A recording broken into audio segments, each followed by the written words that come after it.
નમસ્કાર, હું છું કેતલ અને આપ જોઈ રહ્યા છો CB24. T20 વર્લ્ડ કપની શરૂઆત થતાં પહેલાં જ પૂર્વ ભારતીય કેપ્ટન રોહિત શર્માની એક જાહેરાત આવી હતી. તેઓ કહેતા જોવા મળ્યા હતા કે ટીમ ઇન્ડિયા રિપીટ પણ કરશે અને ટીમ ઇન્ડિયા ડિફીટ પણ કરશે. અને આ વાત ચરિતાર્થ થઈ ચૂકી છે. Team India T20 world cup જીતી ચૂકી છે.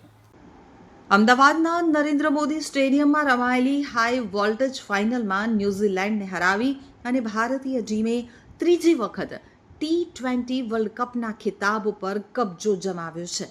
આ ઐતિહાસિક જીત બાદ વિશ્વ વિજેતા ટીમ ઇન્ડિયા ઉપર કરોડો રૂપિયાના ઇનામોનો વરસાદ થઈ રહ્યો છે. જી હા, ફાઇનલમાં ભારતીય ટીમે ન્યૂઝીલેન્ડને 96 રનથી હરાવી અને જોરદાર જીત મેળવી લીધી છે. રવિવારે રમાયેલી આ મેચમાં ભારતે આપેલા 256 રનના વિશાળ ટાર્ગેટ સામે કેવી ટીમ માત્ર 159 રનમાં જ ઓલ આઉટ થઈ ગઈ હતી. તો ભારતની આ જીતમાં સંજુ સેમસનની 89 રનની આક્રમક ઇનિંગ અને જસપ્રીત બુમરાહની 4 વિકેટ મહત્વપૂર્ણ સાબિત થઈ હતી. ભારત સતત બીજી વાર એટલે કે 2024 બાદ 2026માં સતત બીજી વાર ચેમ્પિયન બન્યું છે.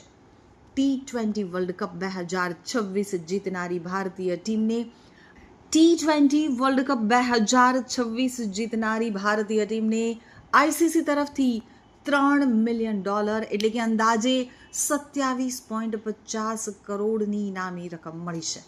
તો બીજી તરફ ફાઇનલમાં હારનારી ન્યૂઝીલેન્ડની ટીમને પણ રનર તરીકે $1.6 મિલિયન એટલે કે અંદાજે 14.67 કરોડ આપવામાં આવ્યા છે.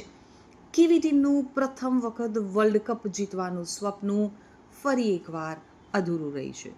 સેમીફાઇનલમાં હારનારી ટીમો ઇંગ્લેન્ડ અને દક્ષિણ આફ્રિકાને પણ ખાલી હાથે ઘરે જવું પડ્યું નથી. તેમને પણ $0.79 મિલિયન એટલે કે અંદાજે 7.24 કરોડ મળ્યા છે. તો આ સિવાય 5 થી 12માં ક્રમે રમી રહેલી ટીમોને પણ 3.48 કરોડ અને 13 થી 20મા ક્રમની ટીમોને પણ 2.29 કરોડની પ્રાઇઝ મની આપવામાં આવી છે.